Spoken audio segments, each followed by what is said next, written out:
नमस्कार दोस्तों, आप सभी दर्शकों को हमारे YouTube चैनल की ओर से जय श्री कृष्ण।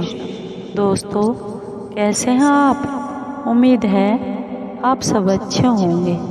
आइए आज की कहानी सुनते हैं। उससे पहले अगर आप चैनल पर नए हैं तो प्लीज़ सब्सक्राइब ज़रूर करें और बेल आइकॉन को ज़रूर दबाएं ताकि आप तक हमारे सारे नोटिफिकेशन पहुंच सके, क्योंकि आपका एक भी सब्सक्राइब हमारे लिए बहुत ही मायने रखता है। दोस्तों, आज हम आपके लिए नवरात्रों के बारे में बहुत ही ज्ञानवर्धक और प्रेरणादायक कहानी लेकर आए हैं। नवरात्रे सबसे पहले कब शुरू हुए और किसने नवरात्रि का 9 दिन का व्रत उपवास किया था? आइए आज की कहानी शुरू करते हैं। दोस्तों, नवरात्रि के दिनों में माँ दुर्गा के 9 रूपों को पूजा जाता है। इन 9 के 9 दिनों में आप माँ की सच्चे मन से पूजा अर्चना करके अपने घर से सारी नेगेटिविटी और जीवन की सारी बाधाओं को ख़त्म कर सकते हैं। मान्यता है कि नवरात्रों के दिनों में जो भी पूजा पाठ अपने जीवन में करता है उसकी तमाम बाधाएं दूर हो जाती हैं। नवरात्रों के इन 9 दिनों में माँ दुर्गा के 9 रूपों की विधि विधान से पूजा की जाती है। क्या आप जानते हैं, साल में नवरात्रि 4 बार आती हैं। सभी का अलग अलग महत्व होता है। आइए नवरात्रि की पर्व की कथा सुनते हैं।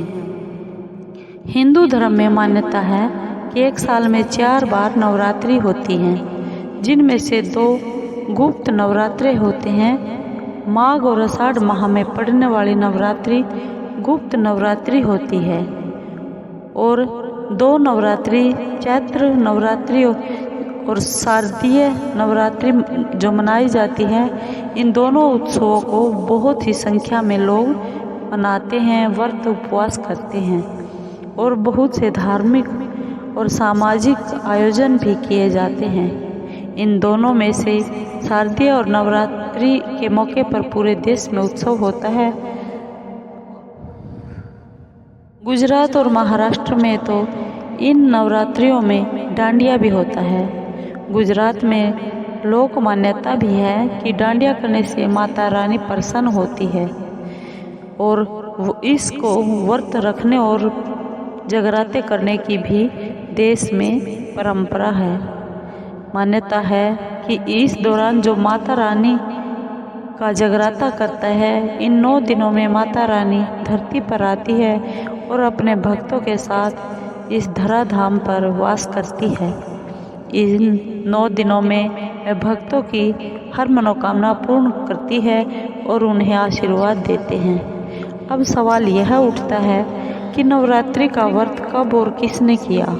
तो आपको यह बता दें कि हिंदू धर्म में वाल्मीकि पुराण में इस व्रत का महत्व बहुत बताया गया है और श्री देवी महापुराण ग्रंथ में जो दुर्गा पुराण के अनुसार है वह एक कथा भी बताई गई है, जो आपके आगे वो कथा सुना रहे हैं। सबसे पहले भगवान श्री राम ने ऋषिमुख पर्वत पर अश्विन माह के शुक्ल पक्ष की प्रतिपदा तिथि से 9वीं तिथि तक इस परम शक्ति देवी दुर्गा का विधि विधान से पूजा और अर्चना की थी।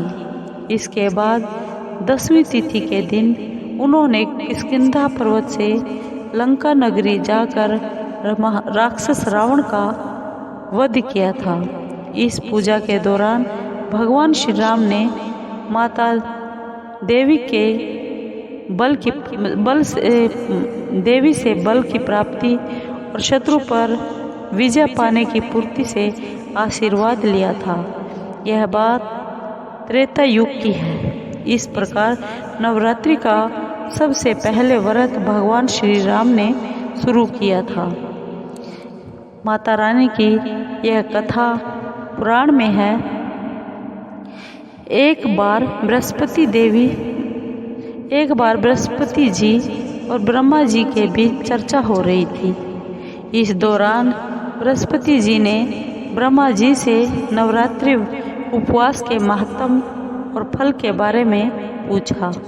इसके जवाब में परमपिता ब्रह्मा जी ने बताया, हे बृहस्पति देव, प्राचीन काल में मनोहर नाम का एक नगर था और उसमें पीठत नाम का एक अनाथ ब्राह्मण रहता था।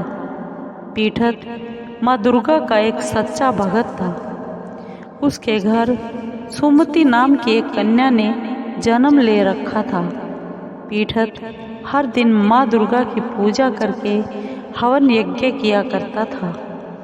इसके दौरान उसकी बेटी पास में उपस्थित रहती थी। एक दिन सुमति पूजा के दौरान मौजूद नहीं थी। वह अपनी सहेलियों के साथ खेलने गई हुई थी। इस पर पीठत ब्राह्मण को बहुत गुस्सा आया और उसने अपनी पुत्री सुमति को चेतावनी दे दी कि उसका विवाह किसी कुष्ठ रोगी या बहुत दरिद्र आदमी के साथ करवाएगा। पिता की ये बात सुनकर सुमति बहुत दुखी हुई और उसने कहा, पिताजी, आपकी जैसी ही इच्छा हो आप वैसा ही करो। जो मेरे भाग्य में लिखा है बस वही होगा। सुमति की यह बात सुनकर पीठत ब्राह्मण को और भी ज़्यादा गुस्सा आ गया और उसने अपनी पुत्री का विवाह एक कोढ़ी के साथ कर दी। इसके साथ ही पीठत ब्राह्मण ने अपनी पुत्री से कहा कि देखता हूँ तेरा भाग्य कैसा है, तू भाग्य के भरोसे रहकर क्या करती है।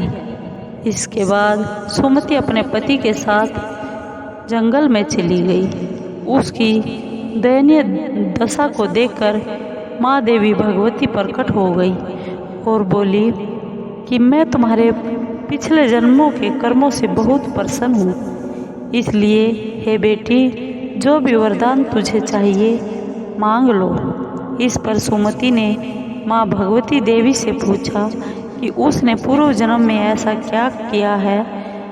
माँ देवी ने जवाब दिया, बोली, पूर्व जन्म में सुमति भील की स्त्री थी और बहुत ही पतिव्रता स्त्री थी। एक दिन तुम्हारा पति चोरी की वजह से पकड़ा गया। इसके बाद सिपाहियों ने तुम दोनों पति पत्नियों को कैद खाने में बंद कर दिया। तुम दोनों को जेल में भोजन भी ना पानी दिया गया। तुमने नवरात्र के दिनों में न तो कुछ खाया और न ही कुछ जल ही पिया। इस तरह 9 दिन तक वह नवरात्रि का उपवास हो गया। माँ भगवती देवी ने आगे फिर से कहा कि पुत्री, तुम्हारे उसी व्रत के प्रभाव से आज मैं प्रसन्न होकर तुझे मनोवांछित फल देती हूँ। बोलिए, तुम्हारी जो इच्छा हो आज मांग लो।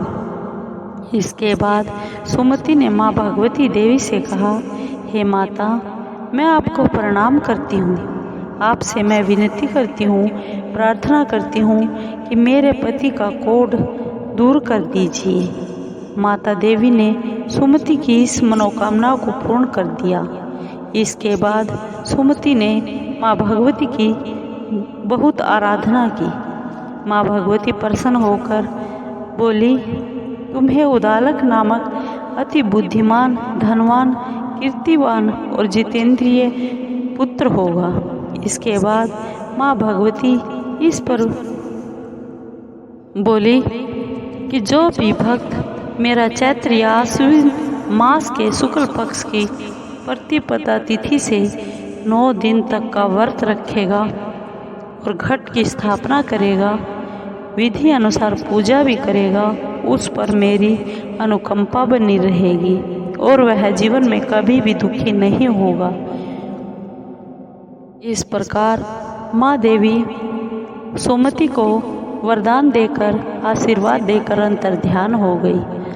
दोस्तों, आपको ये माँ भगवती देवी की कहानी कैसी लगी? अगर आपको कहानी अच्छी लगी हो तो प्लीज़ लाइक कीजिए, शेयर कीजिए, सब्सक्राइब कीजिए और कमेंट ज़रूर कीजिए। धन्यवाद।